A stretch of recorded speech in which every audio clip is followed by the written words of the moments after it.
Welcome to MMC news. SLN marketing private limited వారి మరొక అద్భుతమైన వెంచర్ బొడగాల టౌన్షిప్. ఆహ్లాదకరమైన వాతావరణంలో దినదిన ప్రవర్ధమానంగా అభివృద్ధి చెందే ప్రదేశంలో అందరికీ అందుబాటు ధరల్లో Tirupati to Venkatagiri highway facing venture. Anjaneyapuram వద్ద అన్ని డెవలప్మెంట్స్ తో ఇప్పుడు మీకోసం వెలిసింది Bodagala township. Entrance arch and gate, electricity supply and street lights, open drainage system, layout around compound wall, avenue plantation, water connection for each plot, beautiful park area, children's play area and games. 3 years free maintenance తో Bodagala township మీకు స్వాగతం పలుకుతోంది. నిరంతరంగా అభివృద్ధి చెందుతున్న IIT, IISER, DRDO project మరియు 440 ఎకరాల TTD employees layout international airport కు దగ్గరగా Apache India company, CMR eco green private limited company మరియు మన్నవరం ప్రాజెక్టులకు కూతవేటు దూరంలో వెంకటగిరి టౌన్ కి అత్యంత సమీపంలో తక్షణమే ఇల్లు కట్టుకునే విధంగా టుడా అప్రూవల్స్ తో 100% వాస్తు కలిగి బొడగల టౌన్షిప్ మీకోసం సిద్ధంగా ఉంది.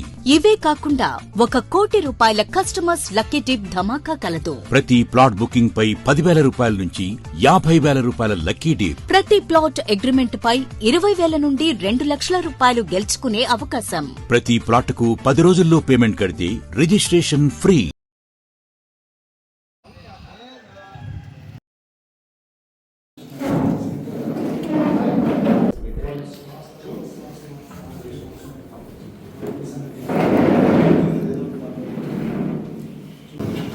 ఇక్కడికి చేసిన మీడియా మిత్రులు అందరికీ నమస్కారం. మా కూటమి నాయకులందరికీ నమస్కారం. నేను ఒక రాజకీయ పార్టీలోకి రావడానికి ముఖ్య కారణమైన మా జనసేన పార్టీ అధ్యక్షులు పవన్ కళ్యాణ్ గారు. ఆయన లేకపోతే ఈరోజు ఈ మీడియా సమావేశంలో నేను కూర్చునేవాడిని కాదు, నాకు అవసరం కూడా లేదు. అలాంటిది 12 సంవత్సరాల నుండి ఒక జన సైనికుడిగా, ఒక జనసేన పార్టీలో ఒక చిన్న నాయకుడిగా పనిచేస్తున్నాను. అలాంటి అవకాశాన్ని కల్పించిన మా పవన్ కళ్యాణ్ గారికి పాదాభివందనాలు తెలియజేస్తున్నాను. అలాగే నిన్న ప్రెస్ మీట్లో ఒక వైసీపీ పెద్ద నాయకుడు, కాబోయే మాజీ కౌన్సిలర్లు కలిసి ప్రెస్ మీట్ పెట్టారు. ప్రెస్ మీట్ పెట్టి వాళ్ళు ఏం చెప్పారంటే శిలాఫలకం గురించి చెప్పారు. శిలాఫలకం అనేది పవన్ కళ్యాణ్ గారు ఆయన ఫోటో ఉందా లేదా అది మాకు అవసరం లేదు. మాకు కావాల్సింది రాష్ట్ర దేశ అభివృద్ధి, సంక్షేమం. ఇవే మా లక్ష్యం. మా కూటమిలో ఏమైనా సమస్యలు ఉంటే మేమే తెలుసుకుంటాం. ఆ రోజు జరిగింది ఏందో కరెక్ట్గా తెలియకుండా వీళ్ళు మాట్లాడుతున్నారు. ఆ రోజు మీరు గమనిస్తే ఆ కార్యక్రమంలో నేను కూడా ఉన్నాను. ఈవెన్ ఆ రోజు బ్యాక్గ్రౌండ్లో మన ఎమ్మెల్యే గారు కురుకొండ రామకృష్ణ గారి బొమ్మ కూడా లేదు. ఓన్లీ పవన్ కళ్యాణ్ గారు, చంద్రబాబు నాయుడు గారి బొమ్మ ఉంటుంది. ఆ శిలాఫలకం విషయం కూడా ఆయనకి అంతగా తెలియదు. తర్వాత వెంటనే అధికారులకి తెలియజేసి వెంటనే దాన్ని మార్చే విధంగా చర్యలు కూడా తీసుకున్నారు. వెంటనే ఆయన ఆ చర్యలు తీసుకునే క్రమంలో కలెక్టర్ గారితో మాట్లాడడం, దీంట్లో వెంటనే వీళ్ళు ప్రెస్ మీట్ పెట్టి ఏదో హడావిడి చేశారు. అంత మాత్రాన ఇక్కడ మా కూటమిలో అలాంటి చర్యలు జరగలేదు. ఇంకొక విషయం చెప్తాను. శిలాఫలకాలు వేసి దాన్ని పనులు కంప్లీట్ చేయాలని చెప్పి ఒక కౌన్సిలర్ మాట్లాడింది. అమ్మ, శిలాఫలకాలు వేసి పనులు చేసే కార్యక్రమం చేసేది ఓన్లీ మా కూటమి ప్రభుత్వమే, ఈవెన్ తెలుగుదేశం ప్రభుత్వమే. ఎందుకని చెప్తున్నానంటే, మీరు శిలాఫలకాలు వేసినా కానీ దానికి సంబంధించిన అభివృద్ధి పనులు కంటిన్యూ చేయగలిగే శక్తి మా నాయకులకు ఉంది. అదే కానీ మా నాయకులు వేసిన శిలాఫలకాల గురించి ఒక్క పని కూడా మీరు చేయలే. ఎగ్జాంపుల్ చెప్పమంటే, మన ఆంధ్రప్రదేశ్ రాష్ట్రానికి సంబంధించిన క్యాపిటల్ సిటీకి పునాది వేసిన చంద్రబాబు నాయుడు గారు, అలాగే మన పోలవరం ప్రాజెక్టుకి పునాది వేసిన చంద్రబాబు నాయుడు గారు. మీరు 2019లో అధికారంలోకి వచ్చిన వెంటనే ఏం చేశారు? రెండింటినీ నాశనం చేశారు. పోలవరం ప్రాజెక్ట్ డయాఫామ్ వాల్ని నాశనం చేశారు, క్యాపిటల్ సిటీని నాశనం చేశారు. ఈవెన్ మన వెంకటగిరిలో తీసుకుంటే 2019 ఆ ప్రాంతంలో ముందుగా మన కురుకొండ రామకృష్ణ గారు ఒక ప్రాజెక్టు ఆల్దూర్బాడ్ రిజర్వాయర్ సంబంధించిన ప్రాజెక్ట్కి ఆయన పునాది వేశారని మీరే కదా చెప్పారు. మీరు 5 సంవత్సరాలు ఎందుకు దాన్ని కంప్లీట్ చేయలేకపోయారు?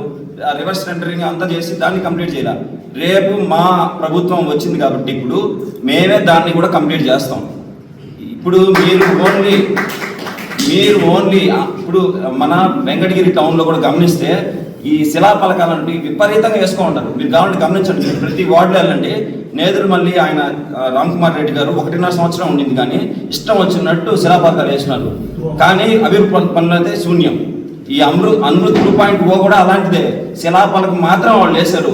ఫండ్స్ అన్ని తీసుకొచ్చే సత్తా మా కూటమి ప్రభుత్వానికే ఉంది. ఎందుకంటే దేశంలో కూడా మా నాయకులే మా ప్రభుత్వం ఉంది కాబట్టి మా చంద్రబాబు నాయుడు గారు, మా పవన్ కళ్యాణ్ గారు, నరేంద్ర మోడీ గారితో మాట్లాడి జేజేఎం అండ్ అమృత 2.0ని తీసుకొచ్చి ఈరోజు నిధులు కూడా తీసుకొచ్చి త్వరలో దాన్ని కంప్లీట్ చేయబోతున్నారు వెంకటగిరి టౌన్లో.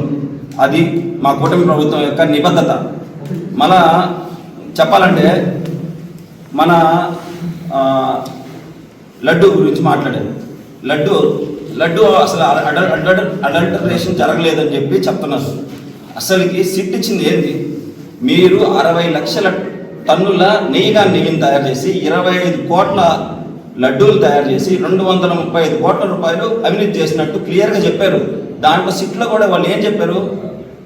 The ghee is adulterated but it doesn't have the animal fat, it is very less అని చెప్పారు. అంటే ఇట్ ఈస్ వెరీ లెస్ అంటే ఇట్ ఈస్ నాట్ నల్.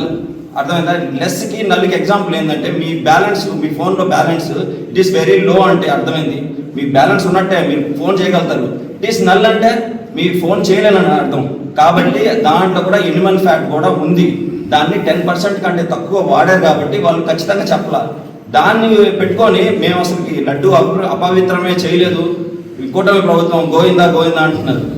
గోయిందా అయిపోయింది. ఎందుకు మీరు 11 సీట్లు మీకు ఎందుకు వచ్చింది? వెంకటేశ్వర స్వామి ఆయనకు అన్నీ తెలుసు, మాకు తెలియదు. ఇంకా మేమన్నా అధికారంలోకి వచ్చి మా నాయకులు ఆడెళ్ళి నెయ్యి ఎంత తేడా ఉందని చూస్తే అప్పుడు అర్థమైంది.